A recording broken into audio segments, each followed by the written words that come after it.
this is.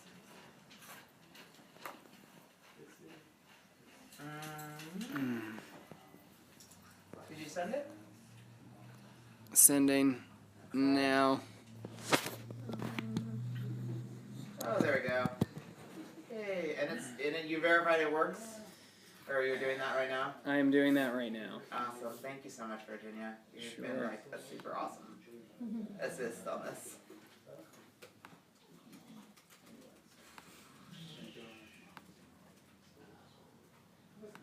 All right.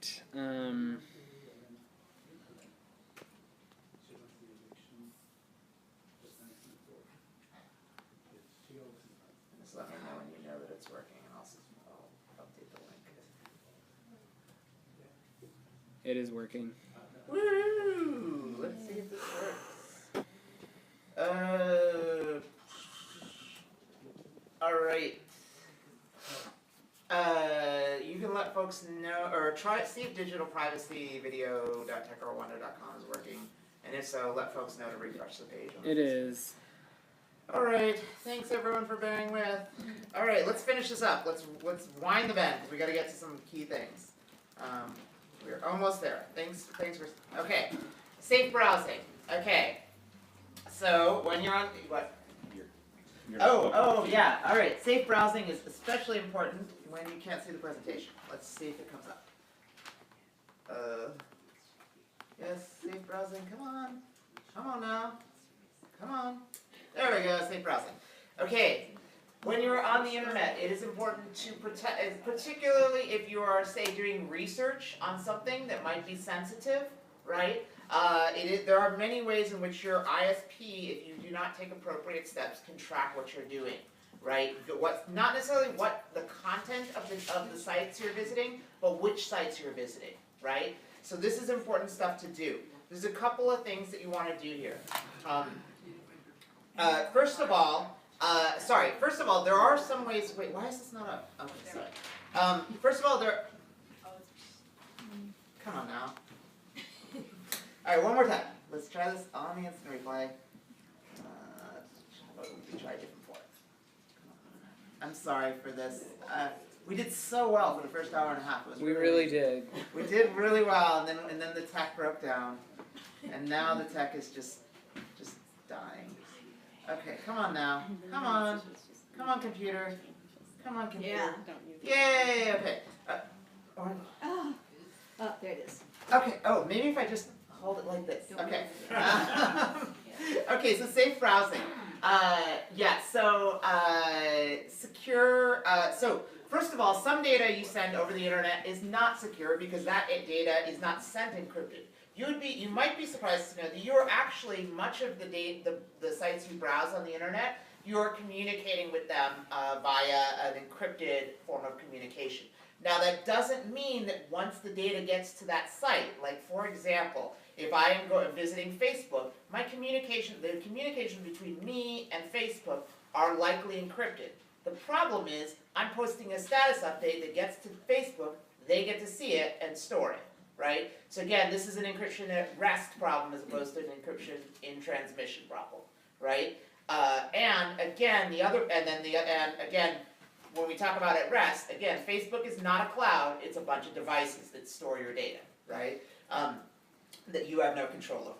Okay, so but it's still important that you use secure methods to communicate with the websites you work with. The easiest, much of the traffic you do on the internet is already encrypted. You could not buy things on the internet with a credit card if there weren't a good way to do this, right? Because otherwise people would be stealing credit cards left and right. So you want to look for the lock sign up in the top of the browser. You might see that there is no lock sign on this presentation because this presentation is actually not secured, stored on a secure site. So if you're viewing it, all the data about all those files get sent unencrypted. I'll probably add a secure certificate in a short while. I just have not done that yet. So in any case, because it's a bit of a trouble for the person hosting the website to set up. So look for the lock sign. Another thing that you can do, and that I recommend everyone do right now, is you can go ahead and Google this. It's called HTTPS Everywhere, and this is a plugin you can install for Chrome and I believe Firefox as well. And I don't know about Safari. If you're using Safari, make a web developer happy and stop using it. Like, so I don't know if it's available, but basically what this does, the reality is actually lots of sites offer both an encrypted and an unencrypted hosting, right? So you can actually visit a site unencrypted or encrypted. There's no default, it's just whatever you type in, right? So what HTTPS everywhere does for the most part is it essentially, every time you visit a site and you visit it in its unencrypted form and an encrypted one is available, it just redirects to you automatically so that you switch to it without having to think about it, right? It's a really simple plugin. You can install it for, here, I'll actually bring it up right now just so that we can all see. And I am going to type this in, and I don't really care for the moment that Google knows that I am searching HTTPS everywhere. It's put out by the Electronic Frontier Foundation. These are one of the big folks who are big organizations that attempt to work on this issue of digital privacy. You may have seen them in various places. So again, it's just as you can install in Chrome, you can install on Firefox. I didn't even know you could install it on Firefox for Android. You probably cannot install it, I would imagine, on your device. I didn't mention, on your phone, I didn't mention this, but, or sorry, your iPhone. I didn't mention this, but I've actually switched browsers on my phone to something called Firefox Focus, which is a privacy-oriented browser. It doesn't actually, it's available for iPhone and Android. It doesn't actually, it's not like a, encrypted everywhere anonymizing thing. What it does is it just makes it really easy to constantly erase data that you store. So basically you go to a site, you log in, you hit erase data, go back to a search bar, right? And basically there's nothing kept around. And it also blocks a bunch of tracking that can be done through regular browsers. Okay, so that's that. That's HTTPS everywhere. It is a pain in the ass, by the way, to use Firefox Focus because you have to type your password in a lot for various sites. Okay, hiding your browser and activity. This is something that I think is important, particularly if you're doing political work on a regular basis that tends towards the radical side, right? So what you need to do, so basically what this is essentially disguising the origin of where traffic is coming from. So essentially someone can tell someone visited, mycrazyradicalproject.com, but they cannot tell who visited it and from where, right? And so essentially, because if you just use your normal internet, right? If I'm browsing the internet here, it goes through my wireless router, and all that traffic goes to my ISP first, and they can get information about what sites I'm browsing. Not necessarily what I did on those sites, but which sites I went to, right? So there's a couple of things to do. Actually, wait, where's the bit about, sorry, sorry. Okay, so the biggest thing that I would recommend, and this is a bit of a, there's a bit of setup involved here, and it does involve, and it is a bit of a paid thing you have to do, is to use something called a virtual private network. If you were in a country that was used to having a government that they believed was very repressive, you would probably already be doing this, right? So people use this in lots of places, and probably now it's just time to be those folks here, right? So a virtual private network, what it essentially means is that you instead of browsing directly to your sites, you connect via an encrypted connection to a provider. And then the traffic goes out from there. And the providers, as long as you go with the right ones, do not log any of this information. They can do that legally, where they don't log any information about which traffic is coming in and out, and essentially it hides where your traffic comes from. I actually think this is probably the most important thing, as opposed to something I'm going to talk about in a second, which is the Tor browser, because VPN is probably a more reliable thing. There are many alternatives. The one that I use is called Private Internet Access. I believe it costs about $35 a year. You sign up for it. You can, actually on that computer, not on this computer, there's a little icon up in the top right that every time I connect to the internet, there's a little happy man and it turns green. And basically that means I've connected to their VPN, right? What I would like to do for this, because it is a little bit involved to set up, I'd like to, for those of you guys who want to do that safely and want to do that right now, we're going to do that after the live stream terminates. But in short, what you're going to want to do is visit a provider of VPNs, and again, the one that I use is called Private Internet Access. You go there, you pay a fee to get their VPN. They download software that you load on your computer, and then and essentially the best thing to do is have it enabled by default, and essentially then once it's so essentially whenever you open your computer, you connect to the VPN first before your traffic goes out. Cool, and that basically prevents someone from knowing what sites you're browsing on the internet. Cool, does that make sense? Yes, what's up? From a VPN and you then go to Chrome or what? No, so once you install a VPN, here actually, let me, if it's okay, I'm gonna go ahead and pull up this other computer for a second. I think the phone's got enough power.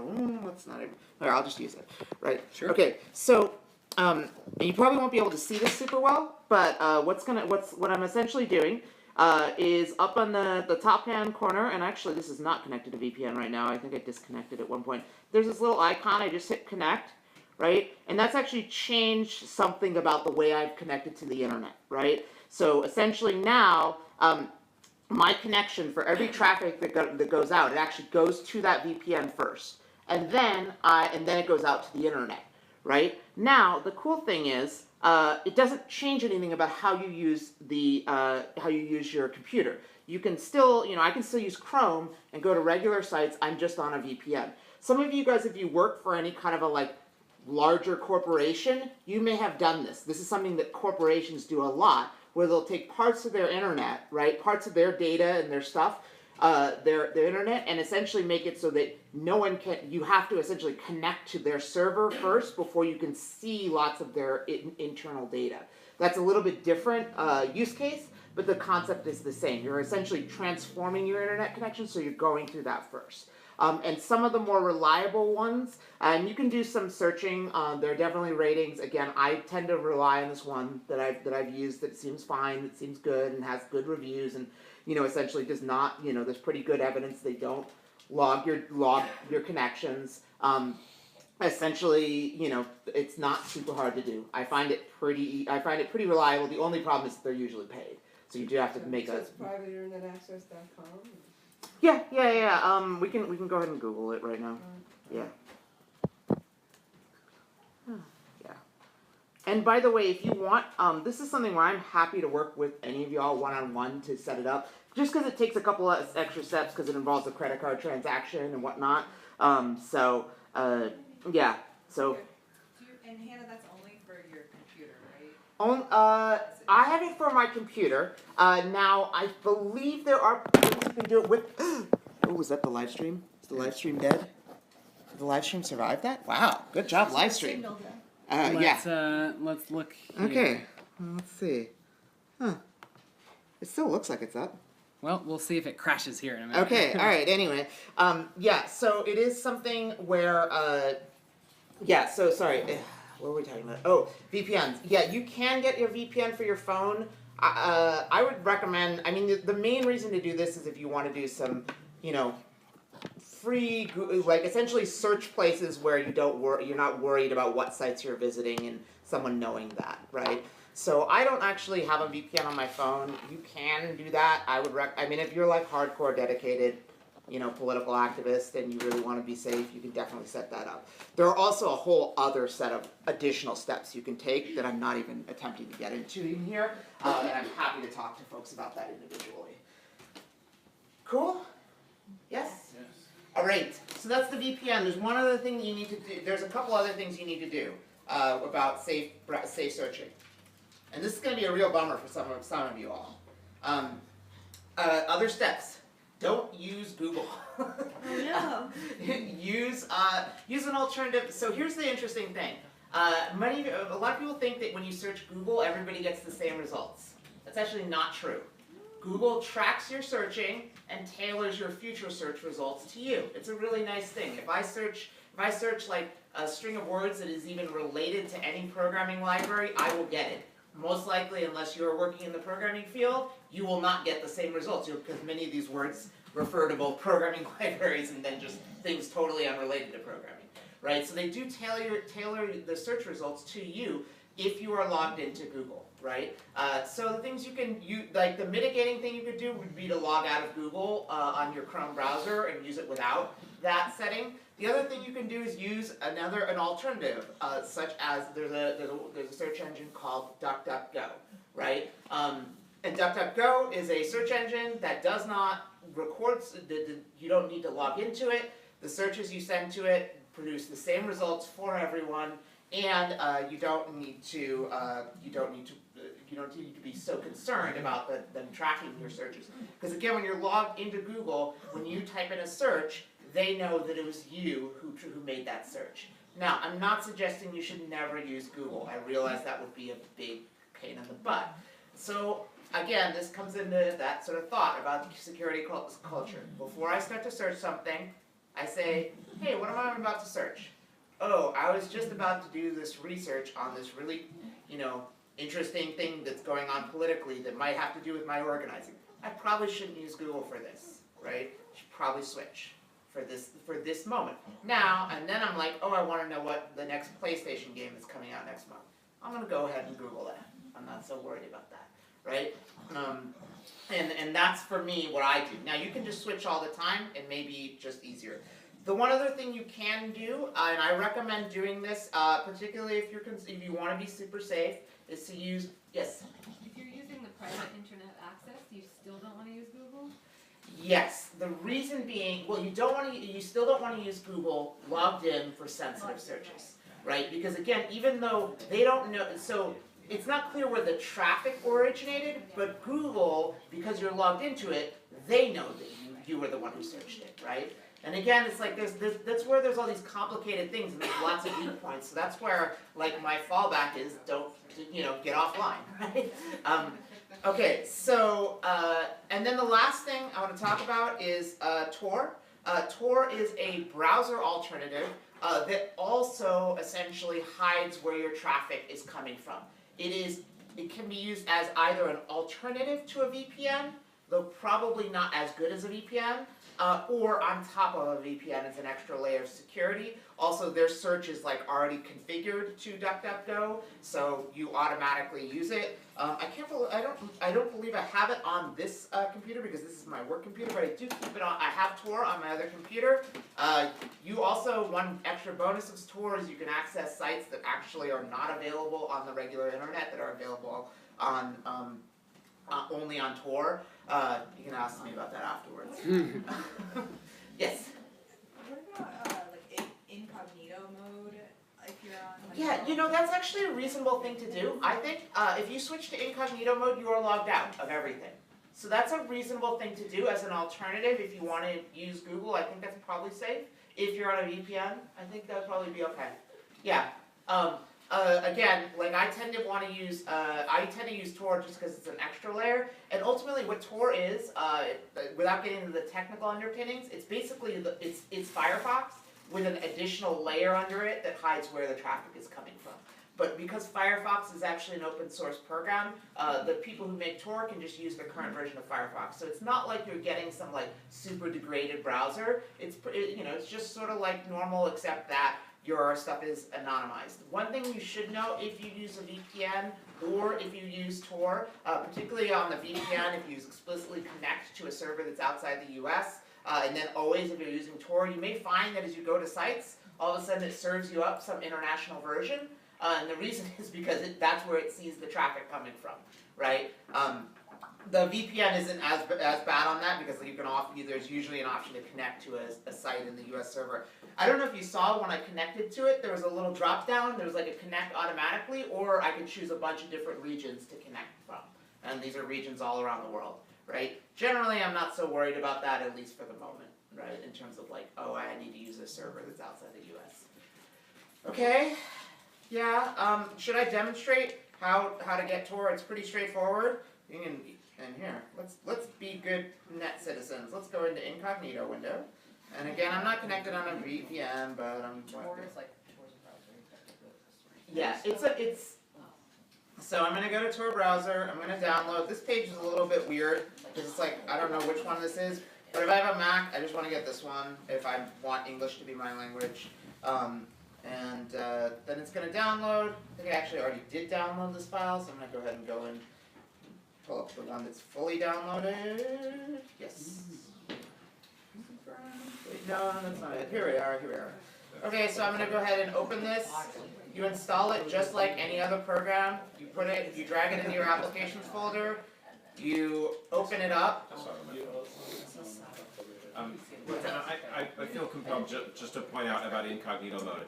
There are a few things incognito mode protects you from, but it's not the majority of surveillance. Oh, If interesting. the NSA is talking to your AT&T provider to watch your traffic, Sure. incognito mode does not help you at all. So I'm saying it's reasonable as a thing to add on top of a VPN to do anonymous searching. That's right. It just is to be no clear. substitution for a VPN. Yeah, it is not an alternative as a way to say. Yeah, sorry. Thank you for that clarification. But Tor is an alternative. 'Cause it's Tor is an alternative to a VPN, though it's generally felt that there may be issues with Tor in terms of being fully anonymous. It's actually not the Tor developers' fault. The problem is that it works by a whole bunch of people running servers that route traffic around the internet, and the government essentially they jump on the Tor network as one of those servers without saying who they are. And it So- wouldn't help you if you wanted to do like internet gambling or something, the way VPN would. would be You mean like if awkward you wanted to enough. do something like not political but not necessarily like legal? in the United States. Yeah, well, yeah, Tor would be definitely involved in that, but let's talk about that later. Yeah, you would, yeah, so anyway, fun times. Alright, I wanna wrap this up because we are almost done. Oh my goodness, where's, sorry, I'm losing my train of thought here. Okay, let's just go here. Alright, so, here we go. Oh no. So anyway, so that's pretty much all there is to say about computers, I think. Let's see, we're almost there. Alright. So anyway, so that's VPN, DuckDuckGo, Tor. There's lots more topics in this area. I'm not going to go into this. If you are running a site for activists, or if your organization is running a site, you probably need to take steps to make sure that site is safe. In particular, make sure that it actually allows people to connect via HTTPS or the encrypted version of communication over the internet. If that's a concern for you, let's talk, because I want to help you do that. But it's probably beyond the scope of what we can cover. There are other things, if you are technically adept person and you are super invested in this, there are other things you can do to be more secure. You can run crazy like special operating systems designed to like completely hide off parts of your computer. It's a long story. You can go down the rabbit hole with this, and I'm happy to talk about it with you. Though I will hit my own knowledge limit. If you work for an organization and your organization wants training on this, I am happy to do that. For the moment, it is only me who is doing this, so I may hit some capacity limit, but I'm happy to do it. I'm happy to do it for free because I want to help folks get up and running. And I'm going to trust you all to bring me, if you want to do this thing, you're going to do it for organizations that are like doing vital political work and not like just like, I don't know, you're like your buddies or something. I'm sorry, I don't know, like some very non-political nonprofit or something. Okay, yeah. Getting help is another thing. So we've spent a lot of time setting things up, right? Eventually something will go wrong. Like your live stream will go, like our live stream goes down, eventually one of these tools will break. Don't just abandon it. What I would recommend, there's a couple things you can do. You can do some internet searching. This is a reality. We are all capable of trying to debug our own problems. And it does mean that you do have to do this sometimes to make sure all this stuff is working. And you are also going to want to, know someone you know who knows this stuff decently well, right? You all know now that I know I have some knowledge of this. Some other folks in the room have knowledge of this. Maybe you know them already. Also, just get to know like your neighborhood, like or not neighborhood, but like whoever your friend is who's pretty good at tech. Like get to know them and treat them well and like be nice if you're gonna like, particularly if you're asking for free assistance, like buy them dinner or something, you know, like because it is their time. Anyway, but yeah, but in the meantime, like. You know, I think as we all start to use these, we'll develop those resources over time, a little bit more in depth, but it'll probably take a while before we all feel like we know things. Feel free to reach out to your friends. Say like, hey, this happened to me, does this happen to you? I know that this has happened, like, this is what I've been doing with Signal constantly. Like, my friend's like, oh, this didn't work today, did that happen to you? Oh yeah, no, I did this and it fixed it, right? So that type of thing is, you know, a good thing to do. So yeah, so that's about the end. I have open questions. I'm going to take questions open that you're fine with sharing it live streamed. We're not going to shut the live stream down just yet. And then if you have a question you want to hold till after, we'll shut the live stream down. And yeah, yes, question in the right there, and then right there, and then right there. Yes. So, yeah, using Facebook group, private group for communication, I'm guessing is not a good one. Not a good plan. It's not that it might be hidden from people who are not in the group, but it's not hidden from Facebook. Yeah, I've gotten that question a couple times, and there's probably another question buried in that around: is there a social media I can use that is safe? At the moment, there's not a great option. So it's internet Signal or something. Yeah, use Signal, and then feel free to use social media in ways that you think are, again, being conscious of what you're posting and what's safe to post. Yes. Wait, we had a question over there. Yes. Do you have any information about like best practices on the face recognition stuff and how to handle, like, I don't know. You're talking about like cameras that are like up places and reading things? And what? You're talking about like in-person cameras? No, I guess I just, like Facebook can do that face recognition where it kind of IDs you based on stuff, and like my phone also wants to try to do that, and it kind of creeps me out, and I don't know how that information can be used like to survey an activism. I mean, I don't tag people on Facebook. I just think it's kind of obnoxious. Yeah. But like that's me in photos. But that's me. They can detect a face that you put. They can detect that it's a face, but they can't detect which face it is unless you write it in and confirm it, right? So I don't do that. I think it's, or at least I would never do it for someone else without asking them, just because it seems like that's not really a consensual thing. So I would be cool with that. Yes. Another question. So I had two important things you didn't say that I want to add. Yeah. The first one is keep your devices up to date. All those little things that pop up that say, there's an update to install, do them all right away. Because if the device you're working from, your laptop, your phone, whatever, has been compromised and which means somebody has installed software you don't know about that is running on there, none of these things will help you. Yeah. Right? And unfortunately, we happen to know for a fact that both the NSA and the FBI do that. And that's probably extended to DEA, ICE, local law enforcement. If not now, it probably will be. So having a device that is harder to hack is more important. That also means don't depend on these tools perfectly. Like, be circumspect about what you say where, because even with all these tools, there are no guarantees. Yeah. But just to clarify, so the reason you update your device is because as they discover potential ways to hack it, they fix them. Right? Sorry. And one last point on that is that, unfortunately, Android devices are far more hackable than iOS devices. Particularly if you got an Android device from your phone company or from anybody other than Google. There's a process where Apple can find something in their software and they can ship out a fix the next day. When Google finds a problem, they have to release a new version of Android, which has to go next to the device manufacturer like Samsung, who has to vet it, which then has to go to AT&T or Nextel or whoever who has to vet it. It can be many months before that can get out to you, and unfortunately large numbers of Androids never get the important fixes ever. So if you are dedicated to Android and you are a person of means, you might consider trying to buy one straight from Google, or at least not have older ones. They'll be a little more secure, but in general this is a more of a challenge with Androids than Apple's. Yeah. The other thing I wanted to say is it can be very tempting to, if you're not doing anything that puts you at risk, to not bother using these tools. Or if you only have a very small amount of communication you're worried about keeping secure, to only use these tools for that communication.